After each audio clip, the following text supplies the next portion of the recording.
I just did this on a little scrap because I thought I filmed the dart and I didn't. So I'm sorry about that, but I'll just show you the technique quickly. Here's the dart. I've got it all marked out in chalk and I've got it pinned. And you start from the wide end and you go to the narrow end. And start with a regular stitch, straight stitch, and it's right sides together.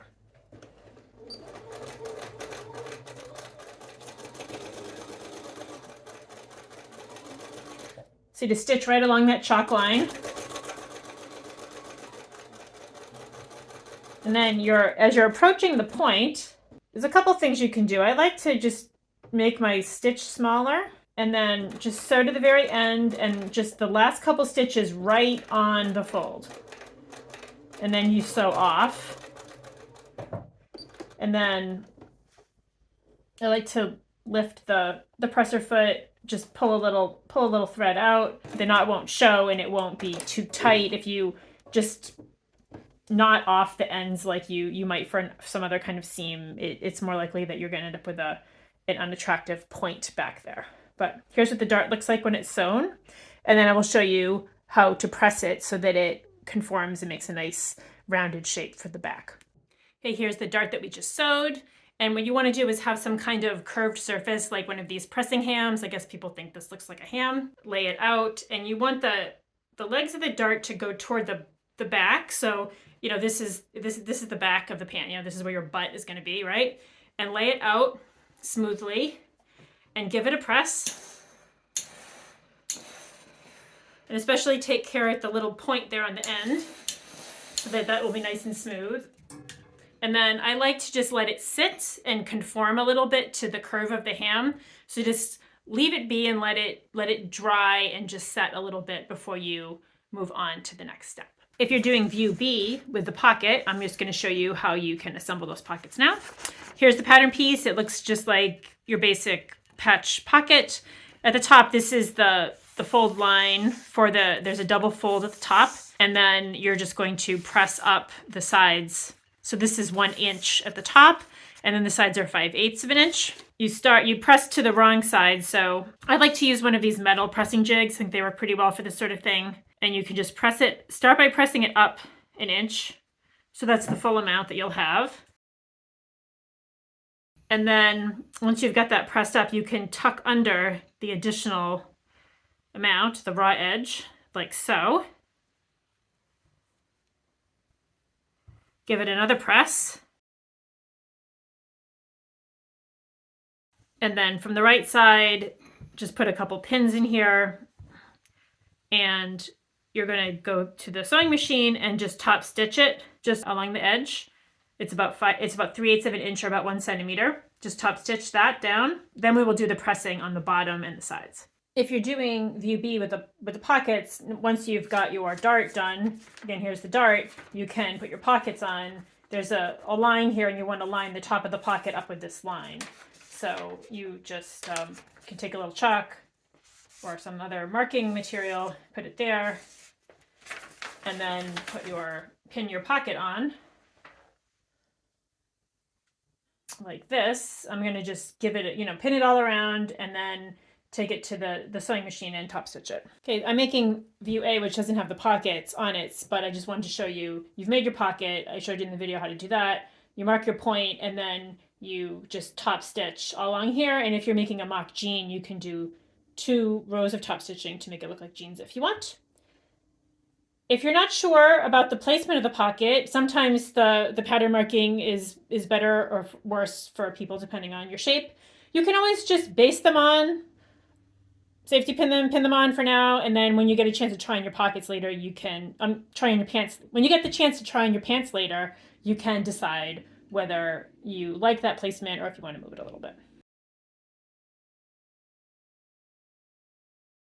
Okay, things are getting exciting because now it's time to actually put your pants together and make them look like pants. So here's the front that you did. Here's the pocket. We took care of all that. Here's the backs. We just finished the dart over here. And we're going to start by pinning together the inseam. So we're going to start by sewing the inseam. Then we're going to sew the outseam, which is on the other side. And then we're going to do one leg at a time. We're going to do Doesn't really matter which leg, whichever one you want. You start with one leg and then you do the other leg, and then we're going to put them together.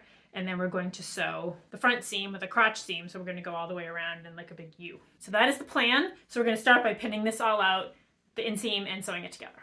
Okay, so the fronts and backs are pinned together at the inseam. We're just going to sew the inseam. This is with the 5/8 of an inch seam allowance.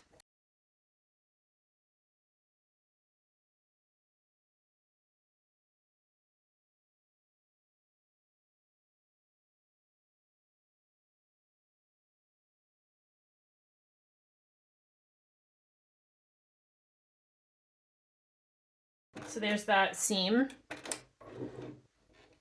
And then you need to finish this seam. I'm going to run it through the serger, but again, you could use an overcast stitch. You could pink it if you wanted to. Whatever kind of seam treatment that you want is fine. You know, you can be consistent, or you can change it up depending on which seam you're talking about. I'm going to finish the seam with the serger as I've done with the other pieces, but you can feel free to use an overcast stitch, binding, whatever works for you.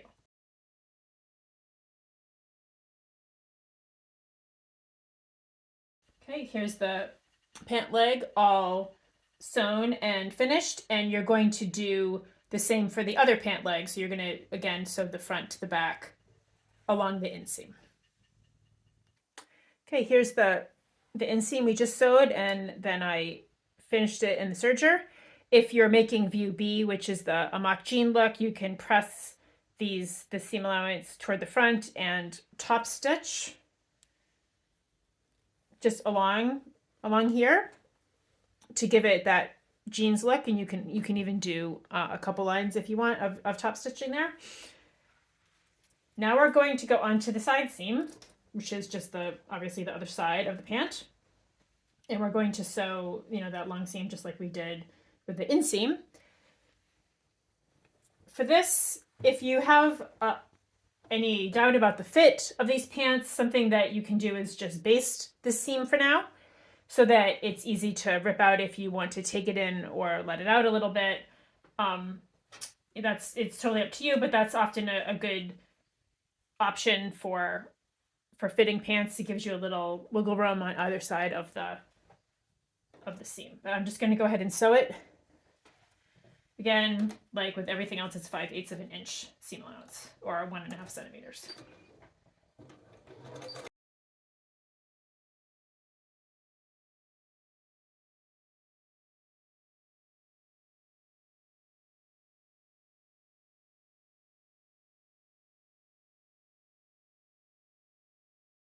And just as we did with the inseam, I'm going to finish the outseam with the overlocker now.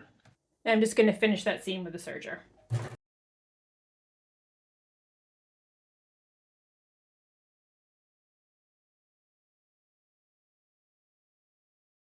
Here's our seam all finished, our outseam, and we're going to do the same thing on the other pant leg.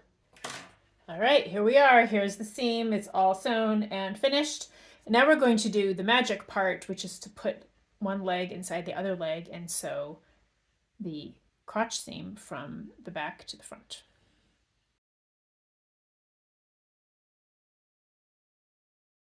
And here's the moment we've all been waiting for, when we put the right leg and the left leg together.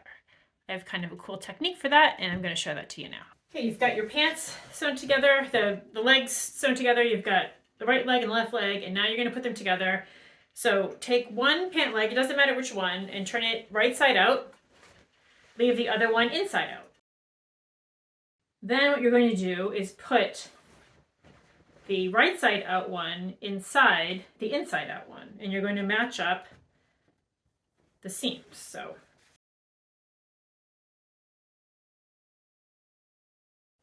it's got some pins handy. What you want to do is match up start with the crotch seam, and then you'll go around and match up the other seams. So here are my two crotch seams.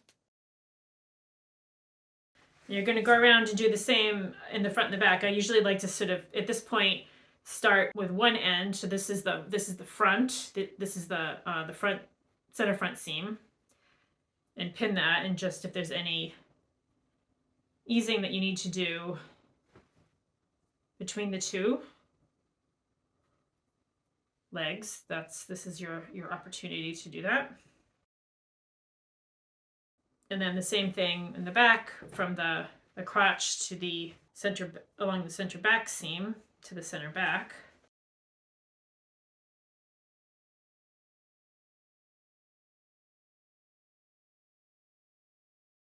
So what you end up with is a strange creature that looks like this, with a big U-shaped seam back to front, and you're just going to sew, again with 5/8 inch seam allowance, sew this whole seam together. So here we go with the crotch seam from front to back. We're going to start at the center back, and we'll go all the way through the crotch point and all the way up the other side to the front. And it's a 5/8 of an inch or 1.5 centimeter seam allowance.